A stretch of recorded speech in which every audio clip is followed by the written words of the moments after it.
안녕하세요. 저는 연세대학교 언더우드 국제대학 융합인문사회과학부에 재직 중인 김재완이라고 합니다. 학교에서 매일 수업을 하고 이렇게 여러 기회에서 발표를 하는데 오늘따라 유난히 더 좀 긴장되고 떨리는 이유는 어, 그만큼 이 자리에 계신 분들이 굉장히 이 분야에 있어서 전문성이 높으시고 굉장히 오랫동안 활동하신 분들이기 때문에 더 제가 자기 검열을 자꾸 하게 되는 것 같습니다. 오늘 발표드릴 주제는 기후위기 시대 농업 ODA 정책과 국제적 추세. 사실 이 주제는 여기 기후변 행동연구소에서 정해주신 주제예요. 근데 제가 조금 더 이걸 구체화시켜서 기후위기, 식량, 재원의 트리플 넥서스 이렇게 한번 부제를 달아보았습니다. 사실 저는 학계에 있기 때문에 현장에서 일하는 분들에 비해서는 굉장히 디테일이나 어떤 강론에 대해서는 사실은 말씀을 드리기가 좀 어려워요. 그래서 전반적인 추세라든지 흐름, 그리고 굉장히 큰 틀에서 약간 어떤 이론적 함의를 가질 수 있는 각도에서 오늘 제 발표를 준비를 해보았습니다. 이렇게 보시면 이제 이게 목차고요. 오늘 말씀드릴 목차고요.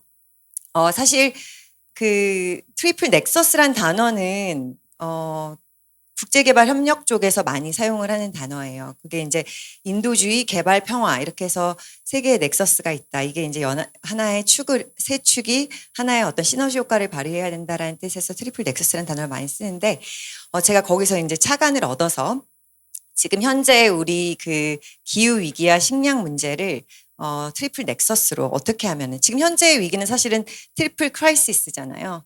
그 트리플 크라이시스를 어떻게 하면 트리플 넥서스로 가져갈 수 있는지 조금 더 어떤 글로벌 트렌드와 그 실행 프레임을 구체적으로 제시를 드리면서 발표를 하도록 하겠습니다.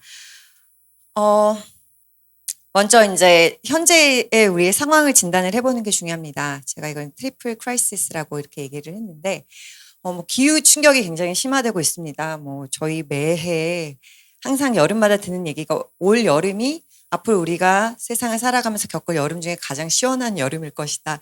라는 굉장히 그런 충격적이고 디스토피아적인 얘기들을 많이 듣는데요. 뭐 그런 폭염뿐만 아니라 가뭄, 홍수, 빈도가 굉장히 늘어나고 있고 강도가 세지고 있습니다. 이게 물론 이러한 것들이 사람에게 직접적으로 건강에 위협을 주는 그런 것도 있지만 이게 이제 식량 문제와 관련을 지어서 생각해 봤을 때 생산성이라든지 뭐 작부 체계 교란을 가져오는 그런 결과를 가져오게 됩니다. 그리고 전 세계적으로 또 식량 불안도 확대가 되고 있습니다. 이게 뭐 기후 변화로 인해서 식량 불안이 확대되는 것도 있지만 전 세계적으로 뭐 가격 이슈라든지 그리고 뭐 수단 같은 경우에 내전이 있고 지금 가자 이스라엘 전쟁도 그렇고 여러 가지로 그런 갈등 상황 때문에 또 식량 불안이 확대되는 측면이 있고 마지막으로는 전 세계적으로 개발 재원에 큰 제약이 있습니다. 그래서 뭐 ODA 재정도 사실은 뭐 제가 통계를 보니까 7% 정도 줄어든 상황이라고 하는데 그와 또 더불어서 국내적으로도 굉장히 재정 압박이 심한 상태이기 때문에 이렇게 세 가지 축으로 전반적으로 위기 상황을 저희가 겪고 있는 추세입니다. 기후 충격에 대해서 조금 더 자세히 들여다보면 왼쪽 그래프를 보시면 저게 이제 글로벌 평균 기온입니다. 산업혁명 이후에 지금 우리 뭐 약 한 1.155도씨 정도 기온이 상승했다고 하는데요. 여러 가지 모델링 결과가 보여주듯이 사실은 그 업워드 트렌드로 일관되게 보여주는 것은 뭐 부정할 수 없는 사실인 것 같습니다. 오른쪽 그래프는 해양 열파를 나타내는 그래프입니다. 이거는 이제 그 수심 2000m까지의 그런 바다의 평균 온도를 보여주고 있는데요. 1981년부터 2010년을 기준점으로 해서 1950년대부터 지금 2020년대까지 그 해양 열파를 보여주고 있습니다. 사실 지구에 들어오는 에너지의 90% 정도는 바다가 흡수를 한다고 합니다. 그래서 바다의 이 해양 열파는 그 기후 변동성과 기후의 불안전성을 보여주는 굉장히 좋은 지표이기 때문에 가져왔고요. 이게 뭐 엘니뇨나 라니냐나 그런 어떤 단발적인 현상 때문에 또 이제 업앤다운이 있을 수 있지만 뭐 명확하게 굉장히 이렇게 위로 상승하는 트렌드를 볼 수가 있습니다. 그래서 뭐 해양 열파뿐만 아니라 가뭄이라든지 홍수라든지 산불 등 이런 다중 위험들이 동시에 확대되고 있는 추세입니다. 그와 동시에 또 이제 식량 불안도 확대가 되고 있습니다.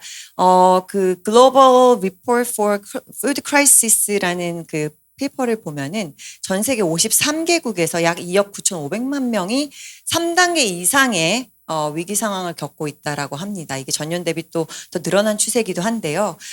사실 그 IPC라는 것은 Integrated Food Crisis Phase 클래시피케이션이라고 해서 전 세계적으로 쓰는 국제 표준 지표입니다. 그래서 이게 뭐 3단계, 4단계, 5단계로 해서 이렇게 뭐 쭉 이렇게 단계마다 있는데 특히 서중부 아프리카 쪽은 식량 위기가 굉장히 심각하기 때문에 보통 이제 4단계 이하의 4단계에 있는 그 인구가 약 3,400만 명이 되고 이 깍드 아모니제라는 것은 사실 IPC랑 호환해서 쓸 수 있는 그 서부 아프리카의 지표입니다.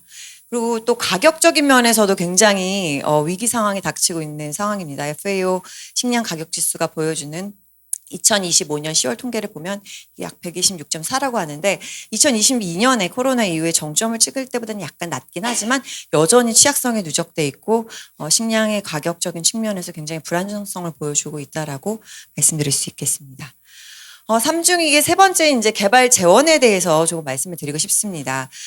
저희 작년 그 아제르바이잔에서 있었던 컵29에서 뭐 개발 재원 얘기들도 많이 하고 그 파이낸스 컵이다. 이래서 저희가 이제 뭐 300 빌리언 그 계획 뭐 여기 NCQG라고 하죠. 그걸 합의를 했는데 사실은 지금 현재 우리가 글로벌리 동원할 수 있는 개발 적응 특히 재원이라는 것이 약 260억 불 정도가 됩니다. 뭐 점점 감소하고 있는 추세이기도 하고요. 근데 또 그 중에서도 농식품업계는 전체 기후금융의 약 7.2%만 차지하고 있는 추세입니다. 그렇기 때문에 굉장히 적은 비중을 차지하고 있는 데다가 소농이나 영세 공급망에는 약 0.8%만 공급이 되고 있는 추세이기 때문에 사실 적응 재원, 부족한 적응 재원이 그것도 굉장히 적은 양만 농업 분야 그리고 소농들에게 지급이 된다라고 생각을 하시면 됩니다.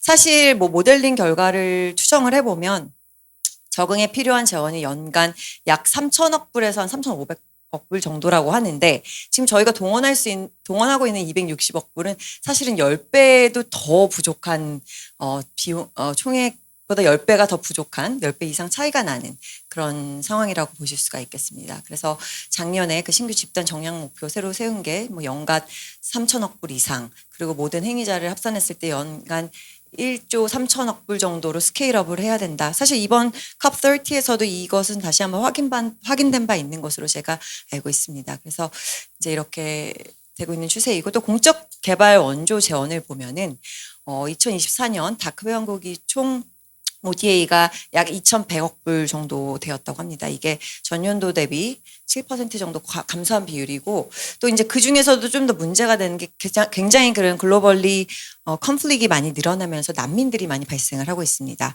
그 난민들이 이제 국내로 유입이 됨으로 인해서 그 난민들을 위한 비용이 또 약 전 세계적으로 278억 불 거의 뭐 ODA 전체 예산의 13% 정도가 차지한다고 하니 실질적으로 이게 이제 국외로 나아가 이제 전달이 되어서 특히 농업 분야에 쓸 수 있는 ODA는 더 많이 줄어들고 있는 추세라고 보시면 되겠습니다. 이제 MDB를 안 볼 수가 없는데요. 지금 이제 MDB가 여기 MDB가 연합으로 낸 페이퍼가 있습니다. 이걸 봤더니 2024년에 자체 금융으로 자기네가 이제 한 1,370억 불 정도를 기후 금융으로 마련을 했고 그 중에 그 저중소득국으로 가는 게 850억 불 정도, 고소득국 국가에 500억 불 정도가 간다고 합니다. 제가 좀 이상해서 아니 왜 고소득국 국가의 MDB에서 금융 재원을 지급을 할까라고 생각을 했을 때 찾아보니까 여기 이제 잘 안 보이실 텐데 보시면 뭐 EIB라든지 EBRD라든지 거의 유럽 은행들 위주예요. 그래서 이 유럽 내에서 녹색 전환을 위한 기금으로서 MDB 자금이 들어가고 있는 것이 이렇게 하이 인컴 컨트리즈에 500억 불 들어가는 통계로 잡히고 있는 것으로 확인이 되었습니다. 그리고 요즘 사실 큰 화두는 다자개발 기구들은 프라이빗 섹터의 그런 자금을 많이 투입을 해서 클라이밋 코 파이낸스를 하고 있습니다. 그래서 사실 민간 자본을 약 한 1,300억 불, 1,340억 불 정도 동원을 해서 작년 한 해 이렇게 기후 금융을 운영을 하고 있는데 그중에 농업 관련된 생산 관련된 비용은 약 22억 불 정도 되는 것으로 확인이 되었습니다. 그렇다면은 조금 더 이제 개발 재원 논의를 깊이 있게 들어가서 말씀을 드리자면 왜 개발 재원이 이렇게 제약을 받고 있을 것인가? 왜 개발 재원이 우리가 참 뭐 프라이빗 섹터도 그렇고 돈이 투자할 곳이 없어서 뭐 1 트릴리언 달러가 전 세계적으로 투자할 곳이 없어서 이렇게 그냥 갈 길을 못 찾고 있다라고 얘기를 하면서도 왜 이렇게 개발 재원이 그러면 제약을 받고 있는 것인가 요인을 살펴보았더니 첫 번째로는 공공재원의 압박이 있습니다. 일단 제가 말씀드렸다시피 다크 공여국의 ODA 규모가 6년 만에 감소를 했습니다. 그게 또 이제 국내 난민 비용이랑 맞물려서 해외 집행의 여력이 굉장히 제약을 받고 있고 또 아시다시피 뭐 유크레인 러시아 전쟁도 있고 가자 이스라엘 전쟁도 있고 해서 그리고 또 수단도 그렇고 전 세계적으로 그 인도적 지원 요구가 굉장히 확대가 되고 있습니다. 그렇기 때문에 어떤 롱텀으로 사용돼야 되는 개발 재원이 인도적 지원으로 트레이드 오프가 되고 있는 상황이 벌어지고 있습니다. 그리고 또 이제 민간 자본을 동원하는데 한계가 있는데 자본 비용이 높아졌기 때문입니다. 그 weighted average capital cost라고 해서 그 자본 비용이라는 게 있는데 인프라 사업을 할 때 사실 선진국이 그거를 4%만 요구를 하다가 이제는 8%로 높임으로 인해서 이런 이머징 마켓들은 이게 9%에서 12%로 높여졌습니다. 이 말인즉슨 사실은 민간 자본을 투입시키기가 더 어려운 여건으로 개발 재원의 어떤 스트럭처가 바뀌고 있다라는 걸 아실 수가 있고요.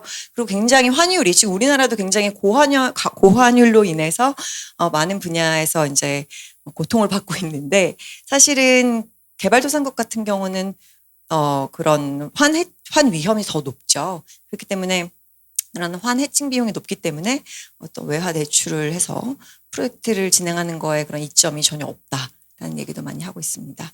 근데 또 그리고 또 이제 공적 개발 민간 자금들이 막 계속 규모가 늘고 있지만 사실 이것들이 LDC로 들어가는 비중은 굉장히 적습니다. 왜냐하면 뭐 여러 가지 이유가 있을 수가 있죠. 이렇게 뭐 외기가 높아서도 있고 폴리티컬 리스크도 있고 사실 뭐 굉장히 여기 더 잘 아시겠지만 개발도상국에서 프로젝트를 진행하는 것은 민간 기업 입장에서는 굉장히 큰 리스크를 안고 해야 되기 때문에 뭐 미가나 월드뱅크 미가나 그런 곳에서 이렇게 개런티를 통해서 그런 리스크를 좀 낮추는 노력을 하고 있습니다. 그리고 또 이제 제도 절차의 병목 현상 우리나라 저 이제 코이카에서 지금 아주 오래전에 일을 했기 때문에 지금은 어떤지 모르겠는데 프로젝트 승인 기간도 오래 걸리고 그리고 진행되는 것도 오래 항상 계획된 대로 프로젝트가 진행되는 적이 거의 없었던 것 같습니다. 근데 이제 국제사회에서 그런 MDB 프로젝트나 그런 경우는 더 이게 심해서 승인될 때까지 평균 한 19개월 정도가 소요된다고 합니다. 그러면은 뭐 승인받는데 2년 걸리고 또 나가서 조사하는데 몇 년 걸리고 실제 하는데 그러다 보니까 이제 프로젝트 기간이 굉장히 늘어지고 더더군다나 적응사업 자체는 수익화하고 성과 측정하는 것이 굉장히 어렵기 때문에 투자를 이끄는 파이프라인이 굉장히 얕은 상태입니다. 그래서 적응사업은 특히 이제 그 말인즉슨 프라이빗 섹터에서 들어가기를 꺼려하는 사업 중에 하나라고 할 수 있다라는 말씀이시고 그리고 이제 만성적으로 가지고 있는 취약국들 부채 부담 대부분이 그 부채 상환 능력이 없습니다. 그렇기 때문에 어떤 고위험이 항상 거기에 있고 또 새로운 차입이 그렇기 때문에 더 어려워지는 여러 가지로 악순환이 반복되는 그런 상황입니다. 그래서 이제 전 세계적으로 그렇다면 이런 3중 위기를 극복하기 위해서 어떤 트렌드가 있는지를 이제 5가지로 제가 한번 정리를 해봤는데요. 첫 번째로 이제 정책 재원 주류화.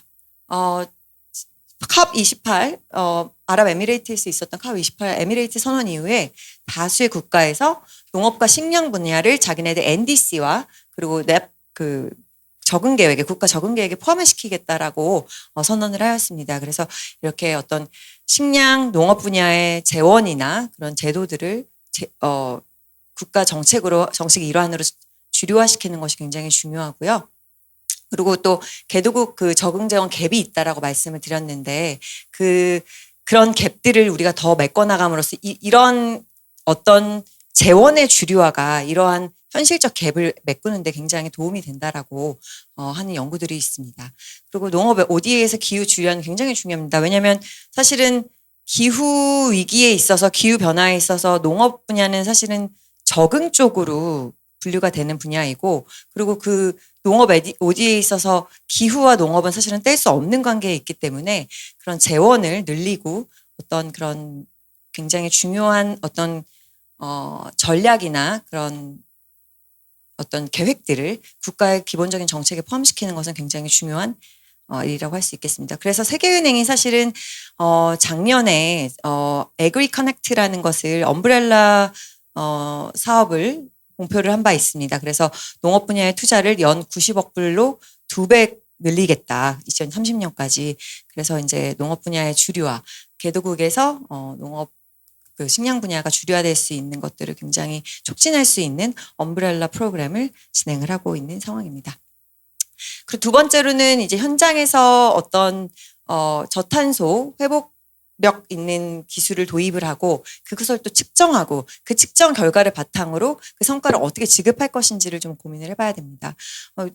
뭐 농업 분야 전문가분들은 더 잘 아시겠지만 사실은 간헐관계라는 것을 하면은 벼 메탄을 줄일 수 있다라고 합니다. 이 간헐관계라는 것은 논에 물을 넣었다 뺐다 하는데 사실은 그 땅이 계속 젖어 있으면은 이렇게 물에 잠겨 있는 상태면은 그게 이제 약간 혐기성 세균이 번식을 하면서 메탄을 더 많이 분출을 한다라고 합니다. 그래서 땅을 좀 말리는 시기를 둠으로 인해서 땅에 산소를 공급하고 그런 혐기성 세균의 번식을 좀 줄일 수 있고 또 물 사용량도 감축할 수 있는 굉장히 획기적인 농업 기술이라고 하는데 이런 것들을 도입을 하고 또 이제 가축 메탄이라고 해서 사료에 가축이 이제 메탄을 조금 호흡 과정에서 메탄을 조금 덜 내뿜을 수 있는 그런 첨가제들을 사용하는 그런 여러 가지 농법들이 저탄소 농법들이 보급이 되고 있는 상황입니다. 그래서 골드 스탠다드 파운데이션에서는 벼 메탄 저감 방법론이라든지 토양 유기 탄소 모델 가이드라인 같은 것들을 발표를 함으로 인해서 그것이 디지털 MRV랑 만나서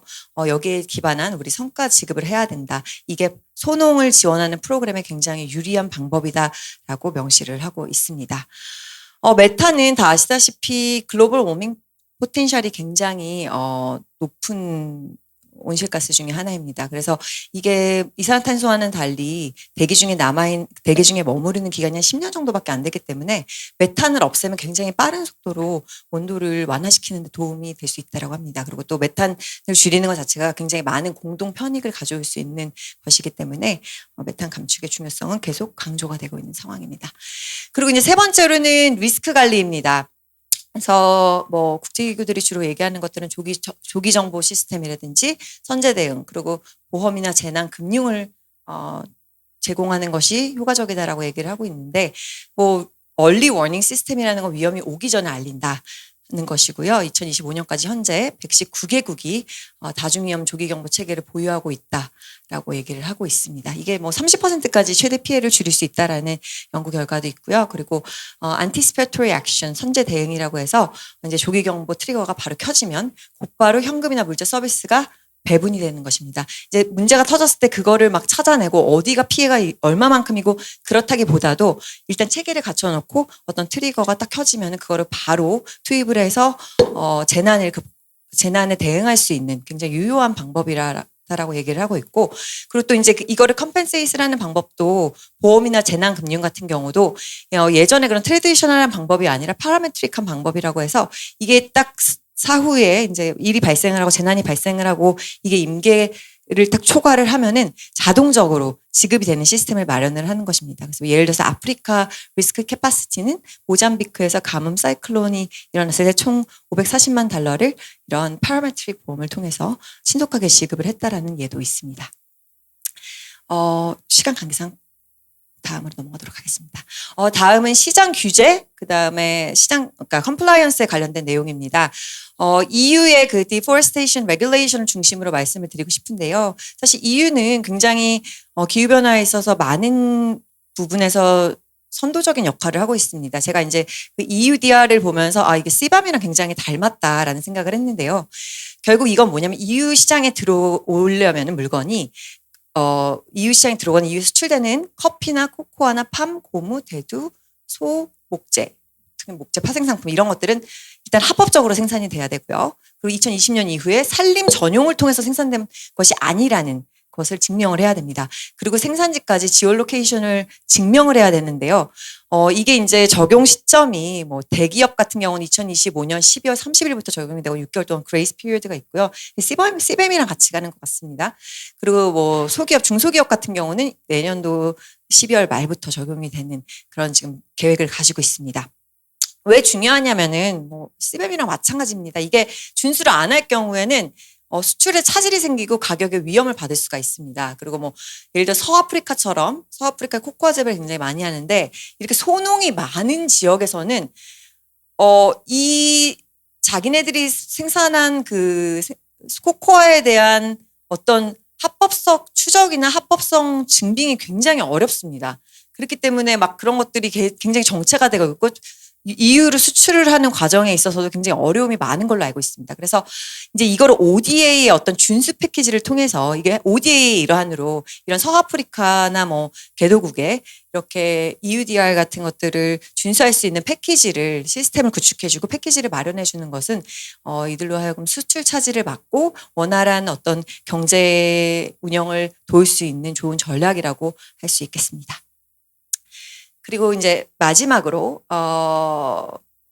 이제 이 네 가지를 모두 아우르는 초국경 프로그램 그리고 보증 혼합금융 현지 통화에 대해서 말씀을 드리겠습니다. 사실 농업이나 식량은 뭐 비단 이런 것뿐만 아니라 국제협력이라는 것은 굉장히 국경을 넘는 위험입니다. 그래서 여러 나라가 하나의 프로그램으로 움직이는 구조가 효율적이기 때문에 세계은행의 예를 들면은 FSRP 프로그램처럼 다단계 방식으로 다국가 방식으로 운영을 하는 것이 굉장히 효율적이라고 할 수가 있습니다. 그리고 이렇게 초국경 프로그램을 효율적으로 운영하기 위해서는 재원이 굉장히 효과적으로 지급이 돼야 되는데요. 그 돈의 비용을 낮추는 게 키입니다.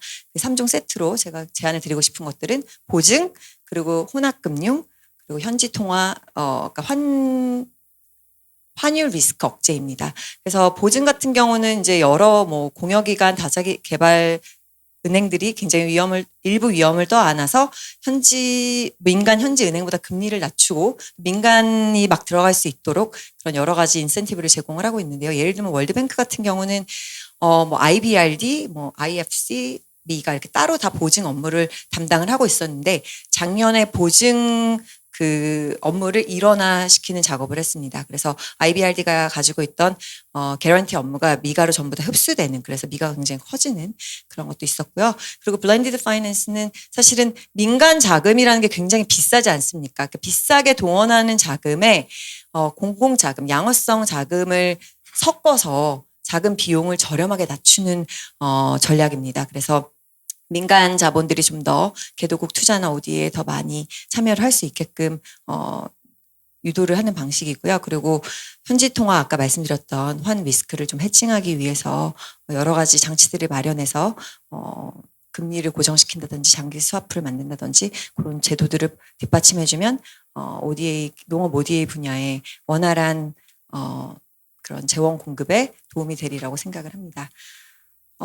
이제 마지막으로 정리하면서 제가 말씀드렸다시피 처음에 말씀드렸던 3중 위기, 기후 문제, 식량 안보 문제, 개발 재원 문제들을 어떤 여러 가지 이런 방법을 통해서 제가 지금까지 말씀드렸던 5가지 방법을 통해서 넥서스를 마련하는 게 중요하다고 생각합니다. 그래서 기후 주류화, 그다음 회복력 중심 투자, 리스크 관리, 그리고 디지털 MRB 이런 것들을 통해서 초국경 프로그램을 운영을 통해서 3중 위기를 우리가 닥친 지금의 3중 위기를 3중 연계로 할 수 있는 방안을 마련하는 것이 시급하다라고 생각합니다.